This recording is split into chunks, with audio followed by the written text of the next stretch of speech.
Hi, I'm Catherine, the creator of SHEA and the Jetsuns Community Preservation of the Promised Land. I create communities that you want to live in, which is actually the Promised Land. Okay, so I want to get right into it. Now, it's called The Black Jesus Story, and I should shut my shades, but okay, I'll just leave it there. It's about the Black Jesus story. Now, what that entails is David Wilcox, if you know who he is, half breed, half gray alien and white man. Okay, so let's listen to what he have to say about Black Jesus. Now, he came in 1968. He says he came in Africa, but I seen him in Harlem, where was a whole bunch of black women and children and black men. They was holding on to this thing, literally, holding on to his shirt, no, he was hanging on some, I guess it was a robe or something. I don't know what he was wearing. It was like a robe or something. Oh man, I can't remember. It was in the 1970s. If you guys remember this tall black man that was performing miracles in Harlem, or I don't know whether it was in Harlem or something, but it was in 1970s. And they showed a news feed on him, and it went away really quick. Well, anyway, they're talking about that one. His name is, he would be, okay, so let's hear what David had to say about the Black Jesus in Africa, and then we'll talk about who he is right now. Black Jesus story was probably one of the most shocking things I ever heard. It came from my insider, Jacob, I call him that in the book, who actually was working for the Rothschilds and still does, and also is a whistleblower who doesn't really do what they want, but continues to work for them because he feels like there's some very serious extraterrestrial threats to Earth, and that what they're doing is very necessary to protect us. So the story goes that... Okay, when he said what's necessary to protect us, extraterrestrial threats, he's talking about black people coming to here. That's the threat they're talking about. They ain't talking about nothing else. Talking about black people coming here from another planet. In the 1960s, there was a black man in Africa who came in with abilities complementary to those of Jesus. And he was performing miracles. He was starting to get people to listen to what he had to say. And the cabal tried to kill him. And, they could shoot him in the head and his skull would just regenerate and the flesh would grow back and he was fine. And, so the crazy story that I heard, and remember, I was told at the time that if I disclosed this, that I would be killed. And I ended up putting it in the book anyway. The story was that this guy, they finally said, okay, we're going to bring you to the United Nations and share your message with the world. Let's get you on this flight. They bring him on this flight, and instead of bringing him to the United Nations, they shot him repeatedly, and then actually had some kind of meat grinder device, and basically like a bandsaw, I guess, and sawed up his body into a whole bunch of pieces, put him in these very like radioactive shielded containers, and then had all these fighter jets dock with the plane and fly his body parts to all corners of the world, where then these containers turned them into ash. And they thought that maybe this would defeat him, like that his body somehow, the tissue was necessary. So if they destroyed all the tissue in all these places across the world, maybe they could defeat him. Well, he then regenerated in their offices and was fully fine, fully intact. But the sad part is that he said, you guys so badly do not want me to be here that I am not going to be able to do any more. You're going to get what you want, but bear in mind that in the future, many others like me will be coming, and when they do, you will not be able to stop us. Wow. Well, that is all I know. Unfortunately, there's nothing more to the story than that. I don't incredible. But it is an incredible story. Incredible. Let's go to wild card. Thomas, right here in California. Thomas, you're up next on Coast. Jimmy, thank you for taking my call. And David, it's It's always a pleasure to hear your interviews, and I look forward to obtaining your latest book on the Ascension. David, my question is about direct contact with extraterrestrials. There have to be benevolent, trustworthy extraterrestrials out there. And how can the average man, the average woman of the coast-to-coast universe have direct contact with benevolent, trustworthy extraterrestrials without having to go through intermediaries like the Alliance or the Cabal or the military-industrial complex or national intelligence agencies? Got it. Excellent question, Thomas. So David? It's actually ironic that he asked this question because that is the big question that the reader of Ascension Mysteries is left with. And I am writing another book right now called Awakening in the Dream, Contact with the Divine, that is exactly that. It's exactly what his question is. So the short and sweet answer is that when you're dealing with the benevolent folks in the universe, they found that if they were to appear in front of people in person too quickly, that people would be worshipped by others as some kind of guru or savior figure, and that the people themselves would have ego problems that would develop where they would feel entitled or special or otherwise different. Right. So what usually happens in the case of ET contacts, what I'm going to outline in my new book, you will generally start having these experiences in dreams. And so I would highly, highly condition people to think that a dream might not just be a dream. One of the things I've heard from Corey Good is that people are having ET contacts, and then the dream will be partially what actually happened and partially a screen memory. It will be slightly distorted, or sometimes greatly distorted. So, but in the greater sense, I would say that we all have a higher self, and the higher self tries to communicate to us through mystery, and the mystery usually will start with things that most people would call coincidence, and I would call synchronicity. So that's why I wrote a whole book called The Synchronicity Key, where I scientifically proved the existence of synchronicity as a bona fide fact.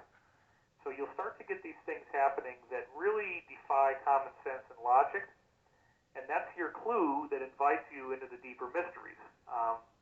If you want to have the more profound types of spiritual experiences in direct contact with your higher self, I think dream work is a very highly useful discipline, but ultimately you're going to need to meditate.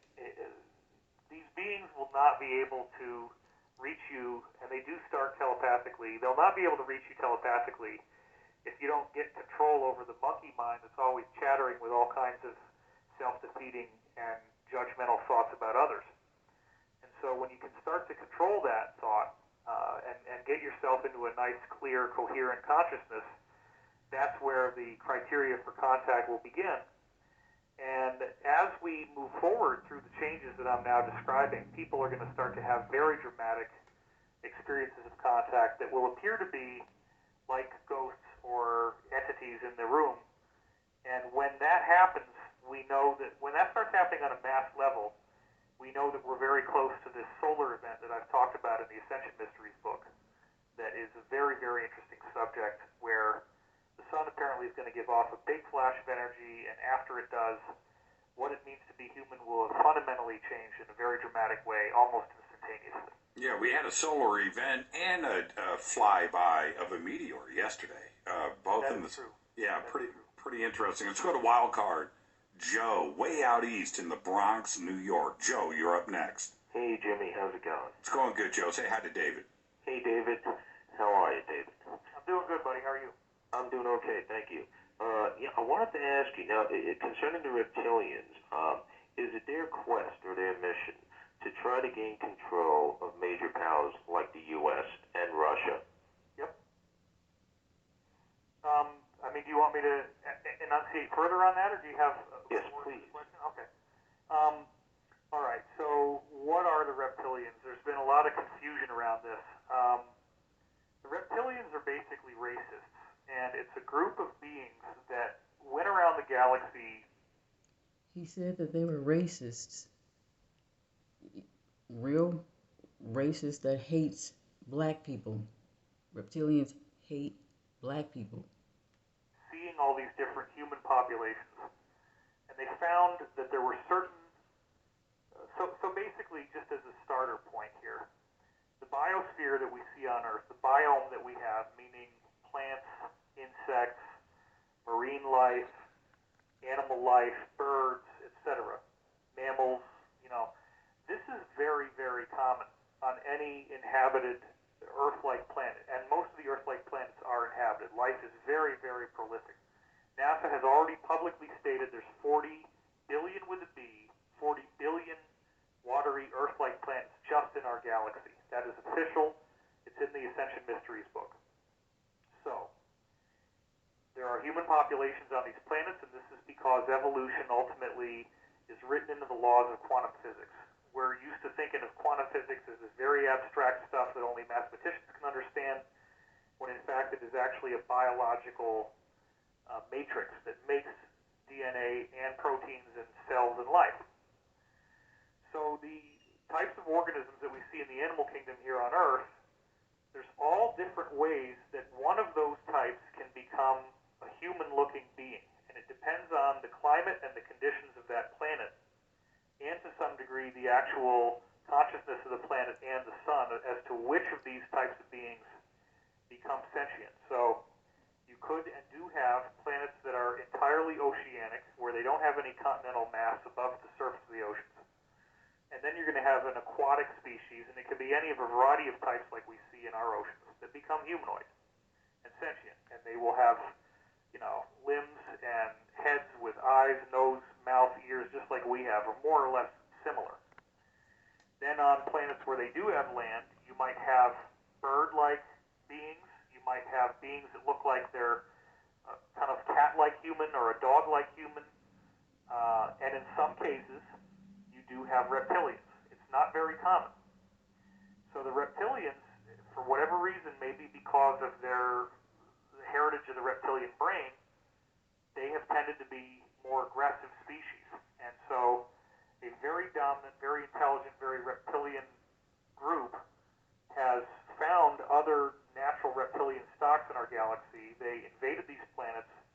They blended their DNA with the native populations. So these populations now are hybrids.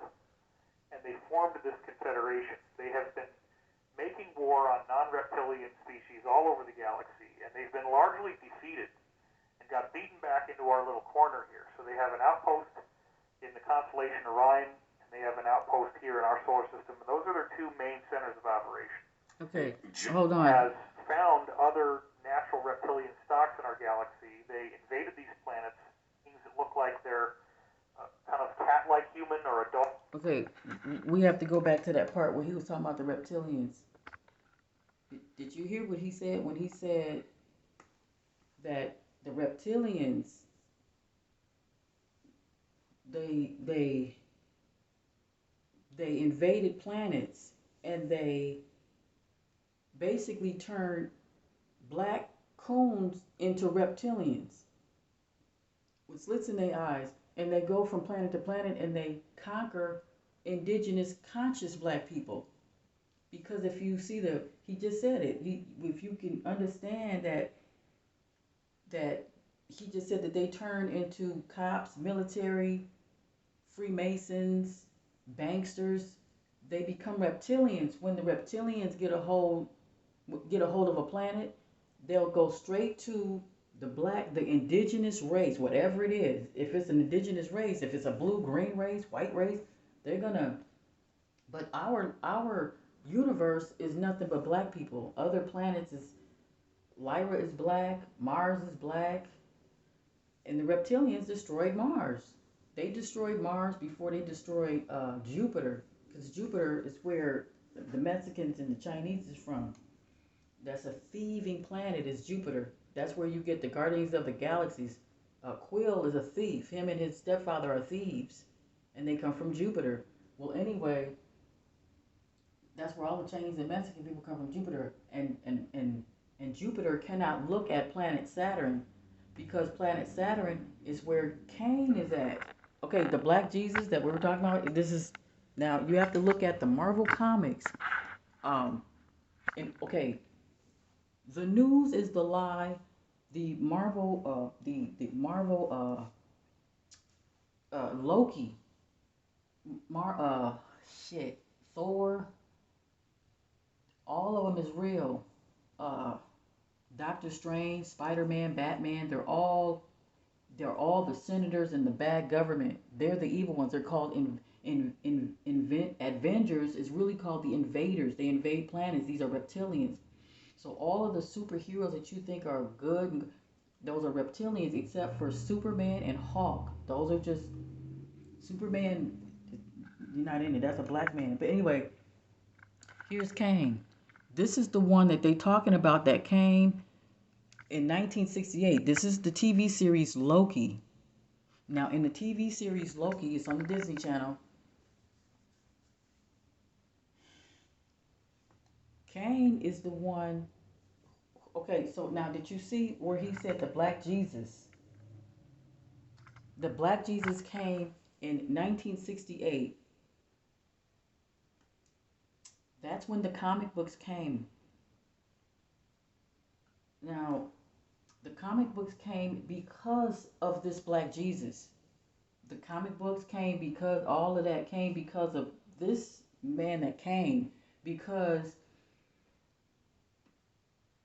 he is Kang, right? And then Kang comes back in the TV series Loki, and he said, well,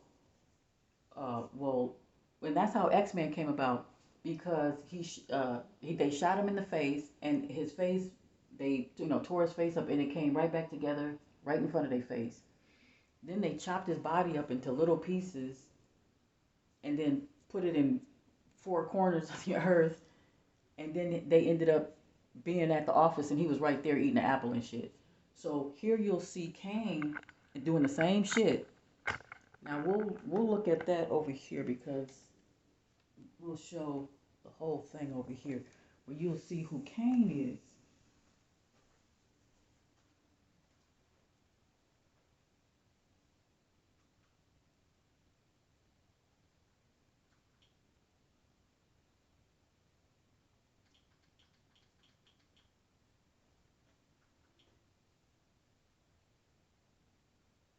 Oops, this is the wrong one. Okay.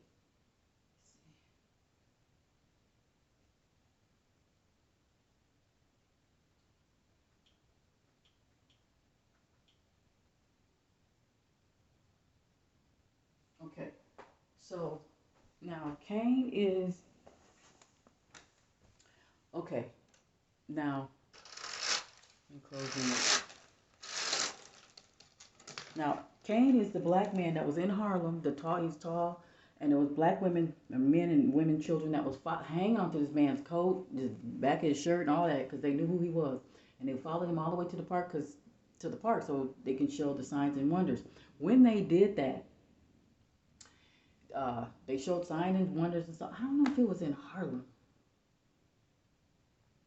I don't know, but anyway, it probably was in Africa. I don't know, but I seen it, and anyway, they chopped the man up, and then he ended up being back in the office the next day. Like, okay, I know you're gonna try to kill me, but so now he said, now, okay, so evidently I'm gonna leave, but when I come back, it's gonna be a whole bunch of me's. And boy, we gonna, okay, so let me just show you how Kang will return, or have returned in our lifetime. And he is going to, well, Kang is now really everybody. Oops. So when we speak about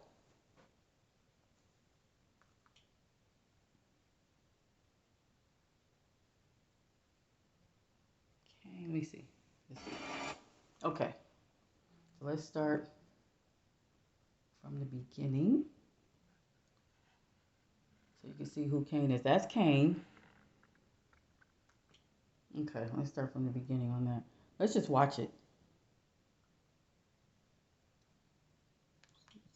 Oops, let me go back.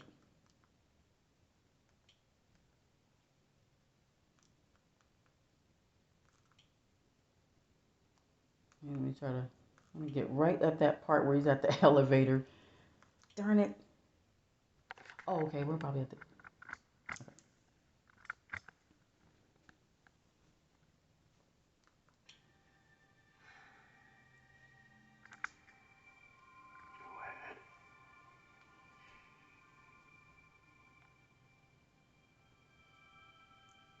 He tried to make her stay, but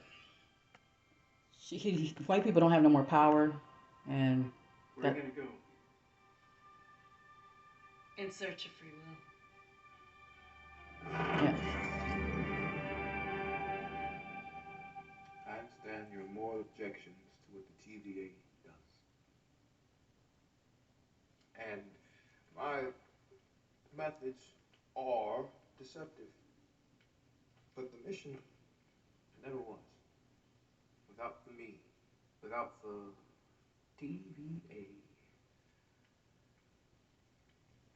everything burns. And what are you so afraid of?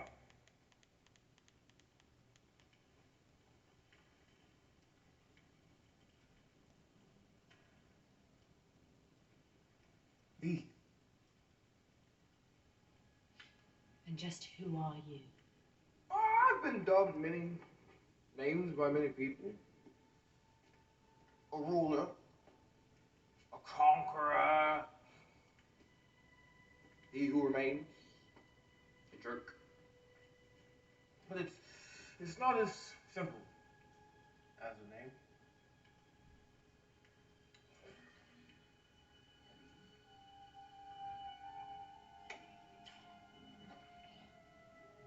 Eons ago, before the TVA, a variant of myself lived on Earth in the 31st century.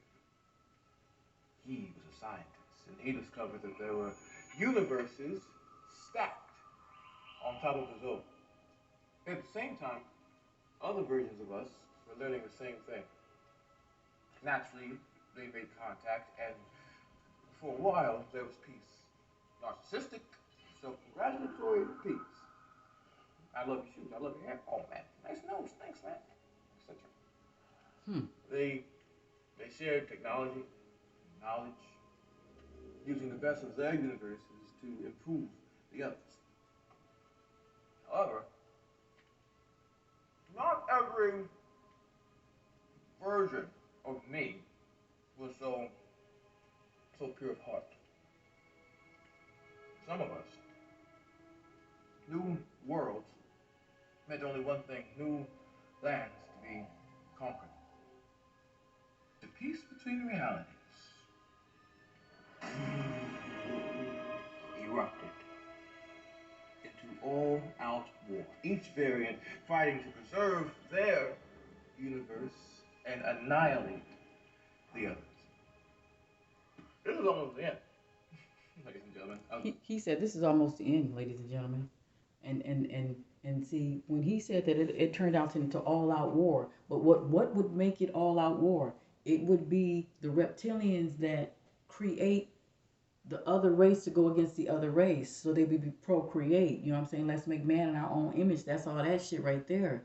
Because remember now, when I broke down what is the Eve man, the Eve man is where the reptilian went to Eve. He didn't go to the other 4 or 7 other women that was giving birth to whole men, whole babies. I'm talking about baby boys, all by themselves without a reptilian. So if you had that gene to where your mother created you by herself, because she came through the sun by herself, and so she came and she was giving birth to little baby boys, right? So if you were a little baby boy coming out that, then you're gonna be a god. But if you were an Eve woman, and that means you're gonna be talking like you're gonna be a Mason, you're gonna be Freemason, you're gonna be a cop, you're gonna be a senator, you're gonna turn against your people, you see. And we've been infiltrated through this bloodline of our own, you know what I'm saying? That's just why our own kill us. This is why you could see a white man kill a black man, and the black cop won't say a motherfucking thing because he's a reptilian, and he may not even have the slits in his eyes, but he has that genetic gene to where he's the type of nigga that will go against you, and you be like, damn, why would you go against me? You know, I'm trying to help out everybody. Just like, I'll give you an example. Judge Joe Brown is a Freemason. He's a judge. He's black, and he knows he's indigenous. But yet he been sentencing black men to go to prison. Indigenous black men. All black men are indigenous to their own land. But you're a judge. That means you're a judge, and you work, man. He admitted on national TV that he's from Choctaw. He's indigenous. You cannot be a judge and then know that you're from Choctaw and you're indigenous. That means that because he knows that no black man can be a felon in America, that he can't be a felon nowhere. He cannot be, even if he shot a black man in his own land and murdered this man, he cannot be a felon, because you have to ask the question of why he shot this black man. Or why did he shoot this white man? You got to ask that question. You have to approach this man with the utmost respect, too, when you come upon him. You can't have no fucking cops running up on this black man who's in his own land and he murdered somebody else. You have to ask the question, why, sir? And then he say, oh, because he was raping my daughter, he was raping this, he was raping, whatever. And then you have to step back and investigate, and then if it's true and he shot that man, okay, case closed. Leave that man alone. Mind your own motherfucking business. Why? Because that's his land. He has 640 acres to each black person have 640 acres, right?